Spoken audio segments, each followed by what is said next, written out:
The highway stretched ahead, a dark ribbon cutting through the empty night. James Carter, a man who had seen more than his fair share of danger, kept a steady grip on the wheel of his black SUV. The digital clock on the dashboard blinked at 2:13 a.m., a time when most people were asleep and the roads were nothing but ghostly trails of headlights and shadows. Then, out of nowhere, red and blue lights erupted in his rearview mirror. James frowned. A traffic stop? Here? Now? He was well within the speed limit, and there hadn't been another vehicle in sight for miles. Instinctively, his mind started racing. Something felt off. He slowed down, pulling onto the gravel shoulder, his tires crunching against the loose stones. His heartbeat remained steady, but his senses sharpened. Every detail mattered. The so-called officers emerged from the unmarked sedan. 2 of them. Their uniforms looked legitimate at first glance, but something was amiss. The badges were slightly misplaced, the fabric too stiff as if recently worn for the first time. One man, tall with a heavy-set build, approached the driver's side, while his partner lingered near the rear. James rolled down his window halfway. Enough to talk? Not enough to give them control. "Evening, sir," the taller one said, his voice deep but unnaturally rehearsed. "License and registration." James studied. His face. No name tag. No distinguishing marks. He turned his gaze to the other man in the side mirror. The second officer had his hand resting too close to his belt, but something was missing. No radio, no body cam. "What's the stop for, officer?" James asked, his tone polite but firm. The man hesitated. "Just for a second. A second too long." "Routine." "Check. Step out of the vehicle." James's grip tightened on the wheel. "Routine check at 2 a.m. on an empty highway by officers who didn't carry radios?" His gut confirmed what his mind already suspected. These men weren't cops. But what they didn't know? They had just pulled over the wrong man. James didn't move. The air inside his SUV felt heavy, charged with an unspoken tension. Outside, the fake cop stared him down, the flashing red and blue lights distorting his face into a mask of authority he hadn't earned. "Step out of the vehicle, sir," the man repeated, his tone sharper now, like a blade pressing just a little too close. "Hey, real quick, if you're enjoying the video so far, make sure to hit that like button, share it with friends, and subscribe for more awesome content. And while you're at it, drop a comment and let me know where you're watching from. All right, let's keep going." James forced a calm breath. His instincts screamed at him to read between the lines, to watch for the cracks in the performance. He glanced at the second man again, still standing near the rear, fingers tapping restlessly against his hip. That nervous energy, that lack of coordination. These weren't trained officers. They were something else. "Mind telling me what this is really about?" James asked, keeping his voice measured. "License and registration?" the man growled, ignoring the question. James reached toward his glove compartment, moving deliberately slow. If these guys were faking it, they'd be watching for sudden movements, too eager to react. He unlatched the compartment, but instead of grabbing his registration, he pulled out his phone, pressing the side button twice. A soft vibration confirmed. It had started recording. "Look, officer." James glanced at the man's chest, pretending to read a non-existent name tag. "I don't mean to be difficult, but something's not adding up here." The fake cop stiffened. "There." A flash of unease in his eyes. "What did you say?" The second man snapped, stepping forward now. "I said, something doesn't add up. Like how your partner's wearing a uniform that still has fold creases, or how neither of you have body cams, or radios, or even a proper squad car. Want me to keep going?" Silence. A thick, suffocating silence. Then, the first man's jaw twitched. His hand hovered over his hip, not near a ticket book, not near anything a real cop would reach for. James exhaled slowly. "Gun. Step out of the car. Now." This wasn't a request anymore. It was an order. James tightened his grip on his phone, heart thudding against his ribs. He could make a move, disarm, disable, escape, but not yet. He needed to know what they wanted first, so he played along. All right, James muttered, unlocking the door and pushing it open with controlled movements. The cold air bit at his skin as he stepped out, keeping his hands visible. The taller man moved in fast, grabbing James by the arm, squeezing just a little too hard. "Turn around. Hands on the car." James obeyed. But the moment his fingers touched the metal, he glanced sideways, just in time to see the second man reach into his jacket. And that's when he knew. This wasn't a shakedown. It was a setup. Something bad was about to happen, and James Carter wasn't about to be their victim. James felt the cold press of metal against his palms as he braced himself against the SUV. Every muscle in his body tensed, his mind calculating the odds. Two men, one armed, one unpredictable. The way the second man hovered near his side, reaching into his jacket, told James everything he needed to know. This was about to go south. "You fellas sure about this?" James said, keeping his voice even. "Because I promise you, you're making a mistake." The taller man chuckled, his grip tightening on James's arm. "Shut up." James clenched his jaw. He had dealt with men like this before. Arrogant, sloppy, relying on fear to control the situation. But fear was a weapon that only worked on the weak. And James Carter was far from weak. "Hands behind your back," the second man ordered, now holding something low near his hip. James didn't need to see it to know what it was. A gun. His window to act was closing fast. James took a slow, deliberate breath. His pulse steadied, his body coiling like a spring. He had two options: comply and hope for a chance later, or strike now, when they least expected it. He chose the latter. With a sudden burst of movement, James slammed his elbow backward, catching the taller man square in the ribs. The breath whooshed from his lungs as he staggered back, momentarily stunned. James didn't hesitate. He spun around just as the second man yanked his gun free. But James was already moving, knocking the weapon aside with a sharp deflection of his forearm. The gun fired, a deafening crack that split the night air, but the shot went wide, disappearing into the darkness. Now the fight was on. The second man cursed, stumbling back to regain control of the gun. James didn't give him the chance. A brutal right hook landed across the man's jaw, sending him sprawling to the ground, the weapon skidding across the gravel. James pivoted just in time to see the taller man charging at him, rage twisting his face. James ducked under the wild swing and countered with a sharp knee to the stomach. The man crumpled, gasping for breath. Seconds. That's all it took. The SUV's headlights cast long shadows over the roadside, illuminating the two fake cops, one on the ground, dazed, the other struggling to get up, wheezing. James stood between them, breath steady, body tense. He kicked the fallen gun away, then glared down at the two men. "Now," he said, voice like steel, "how about we have a real conversation?" For the first time that night, James saw something new in their eyes. Fear. Taller man coughed, still doubled over from the brutal knee to his gut. His partner, sprawled on the gravel, groaned as he tried to push himself up, but James could see it in their eyes now. The shift, the bravado, the arrogance, the fake authority, it was gone. They knew. They had picked the wrong target. "Listen," the taller man gasped, raising a shaking hand. "We don't want any more trouble." James tilted his head, his sharp gaze locked onto them. "Trouble? You pulled me over in the middle of nowhere. You ordered me out of my car. You pulled a gun on me."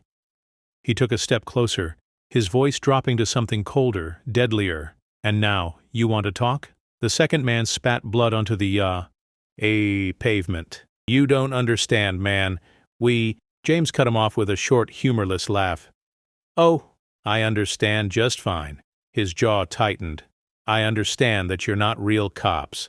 I understand that you thought this would be easy. That I was just some random guy you could rob or worse." The taller man took a nervous glance toward the road, as if calculating his chances. James caught it immediately. "Don't," he warned. "You run, you won't make it far." The second man, who had seemed cocky before, was now breathing heavily, eyes darting around like a caged animal. He finally broke. "Look, we were just supposed to stop you, that's all. Take the car, maybe." He hesitated. "Maybe what?" James's stomach turned. This wasn't just a random robbery. "Who sent you?" James demanded. Silence. A flicker of hesitation passed between them. "That was enough of an answer," James inhaled deeply. Someone had planned this. Someone wanted him out of the way. And these two? They were just pawns. You don't even know who I am, do you? James asked, stepping forward. The fake cops flinched. The taller man swallowed hard.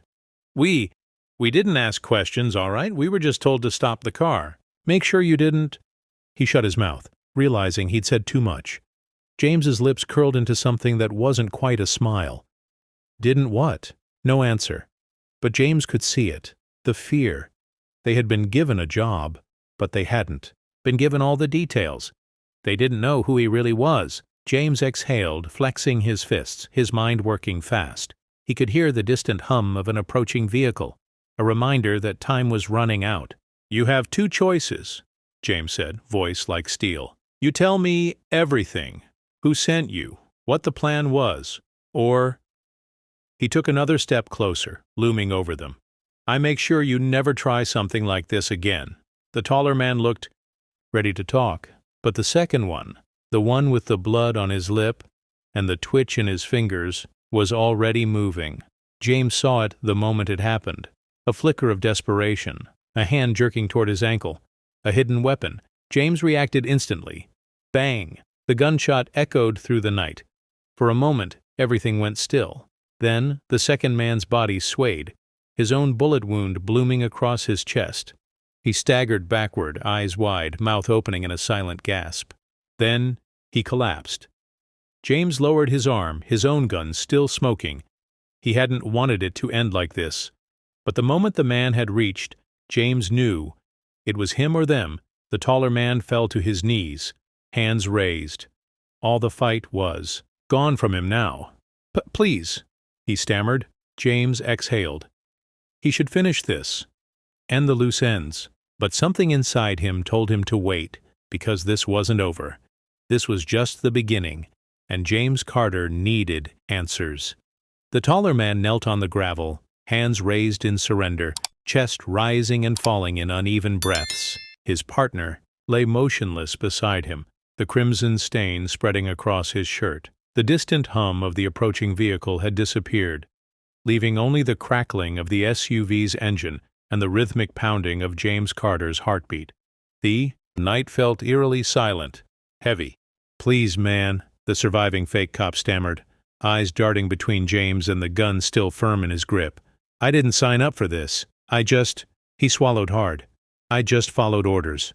James stared at him, his expression unreadable. His knuckles were white around the gun, but he wasn't shaking.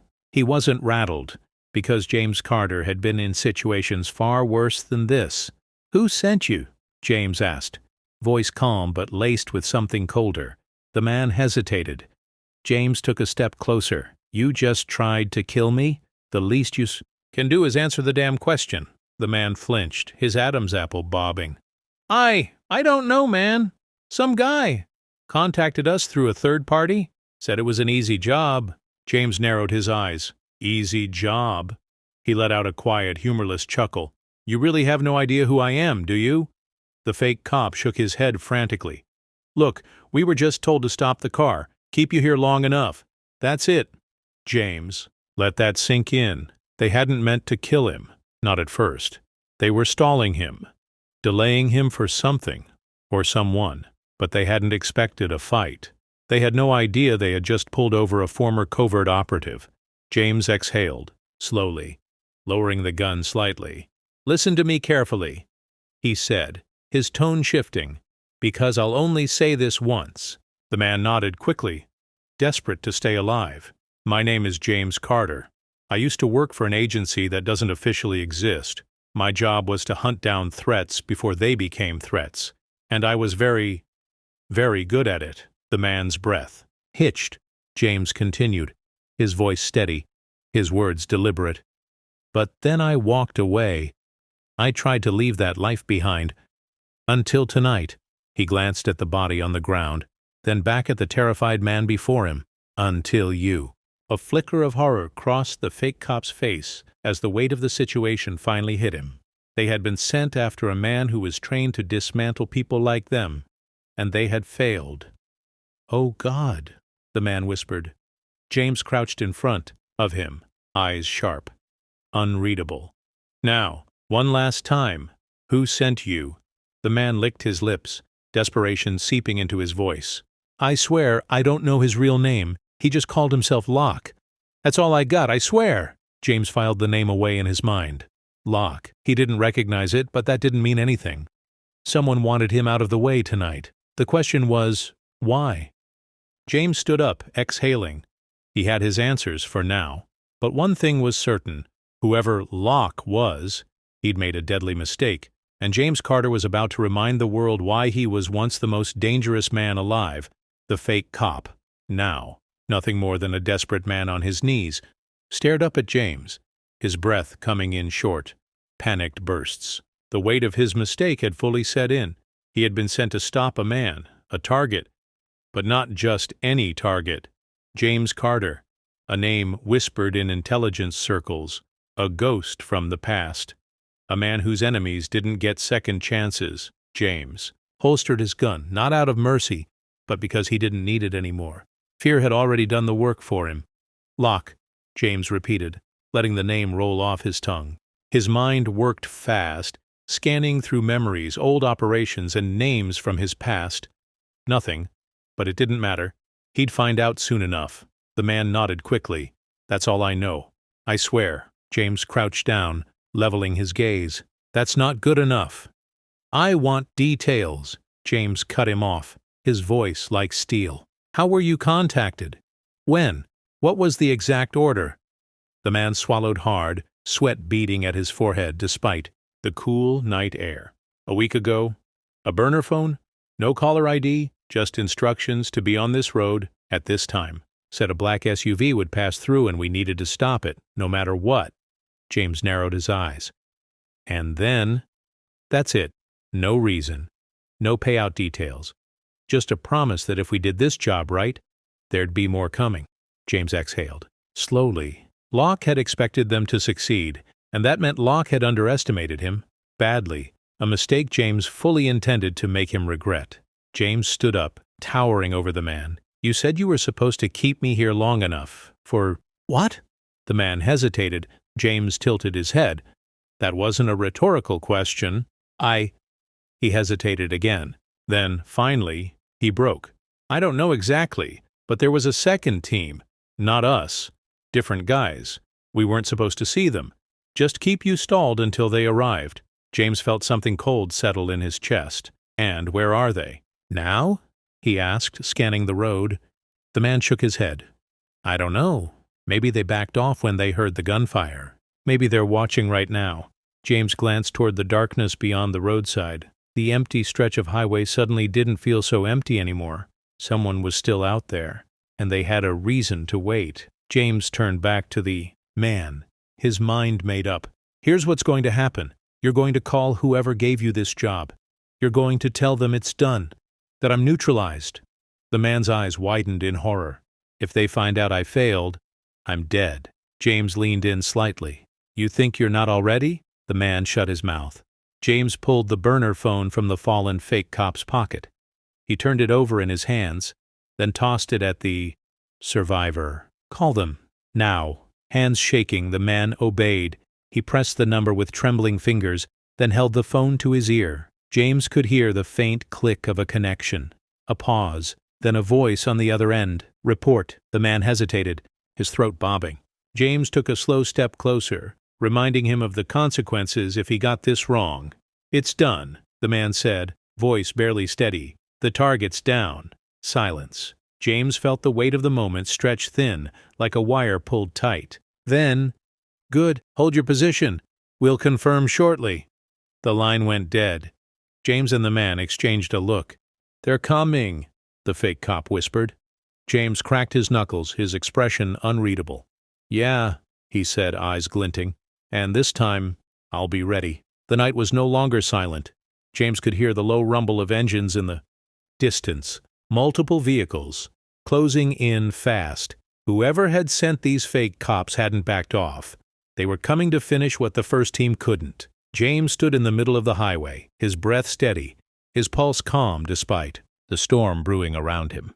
The surviving fake cop was still kneeling beside his fallen partner, eyes wide with terror. "You need to let me go," the man stammered. "If they see me here—" "Shut up," James ordered.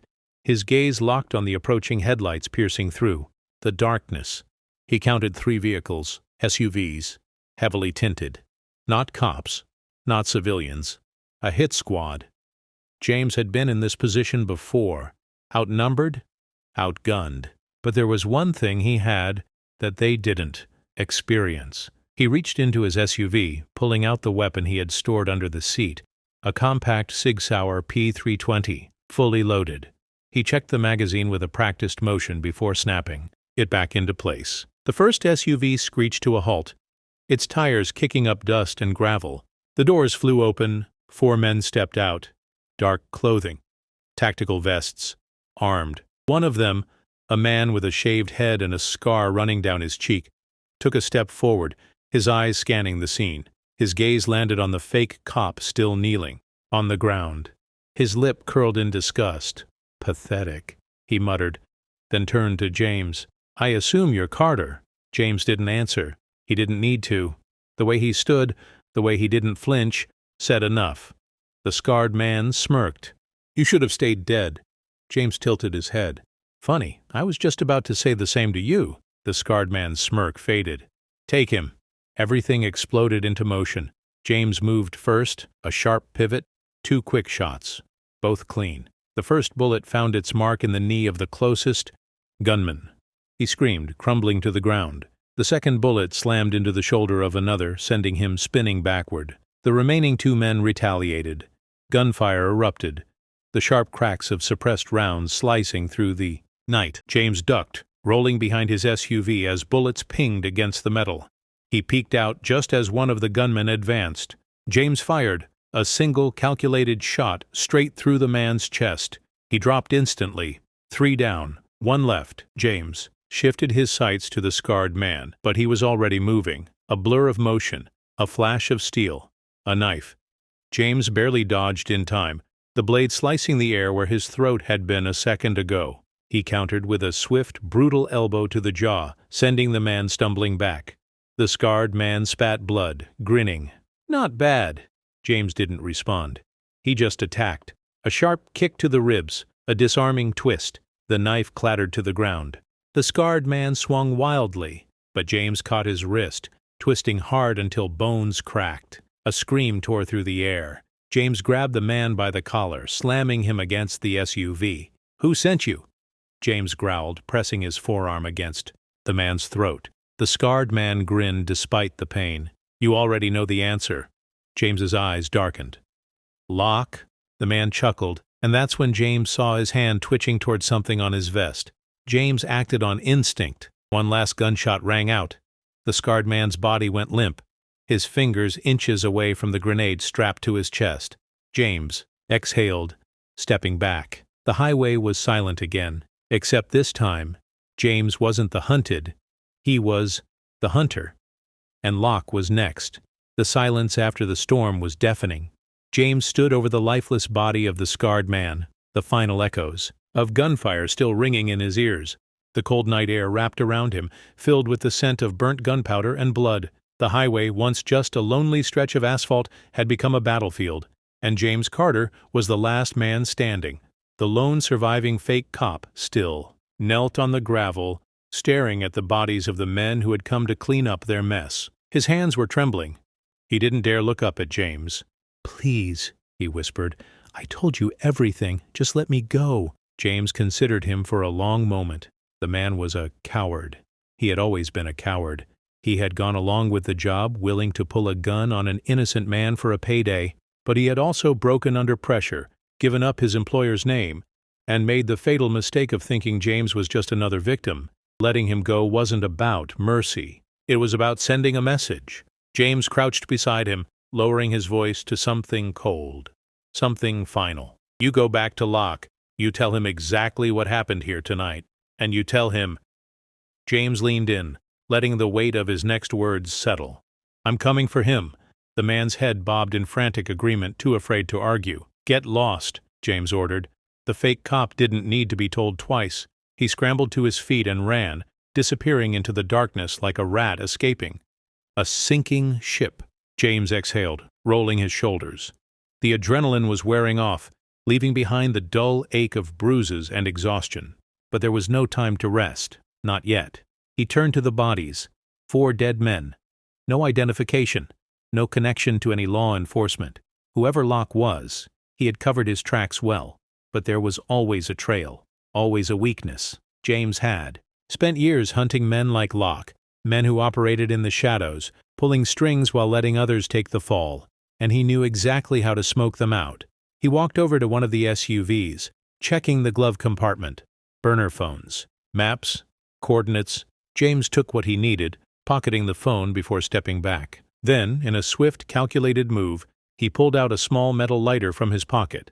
He flicked the flame to life. A second later, he tossed it onto the nearest SUV, where a thin line of gasoline had already started to spread. Whoosh! Flames erupted, licking up the sides of the vehicle, swallowing evidence, destroying any trace of the confrontation. The fire spread quickly, jumping from one car to the next. Within seconds, an inferno raged on the side of the highway, casting James's silhouette in an eerie, flickering glow. No bodies, no witnesses, no case, just a ghost story. The kind of story that would reach Locke's ears by morning. James turned, walking back to his SUV. He slid into the driver's seat, gripping the wheel. His knuckles were bruised, his shirt torn, and there was a cut on his cheek from the fight. But his mind was already focused on the next step. He powered on the burner phone he had taken from the dead man. One unread message blinked on the screen. James tapped it open. Is it done? No name, no number, just the question. James smirked. He typed 2 words in response. Not yet. Then he hit send. And just like that, the hunt had begun. As James's SUV disappeared into the night, far from the burning wreckage, another figure watched from a distance, hidden in the shadows of a dense tree line. A man in a dark coat stood with a phone to his ear, expression unreadable. He had been there the whole time, watching, waiting, listening. Carter survived, the man said quietly, a long silence on the other end of the call. Then, I know. The call ended. The man slipped the phone into his pocket and stepped back into the darkness. James Carter thought he was hunting Locke, but Locke was already ahead of him. If you enjoyed this video, please hit the like button, share it with friends, and subscribe for more awesome content. Don't forget to tap the bell icon to stay updated, and let me know in the comments. Where are you watching from? Your support means the world.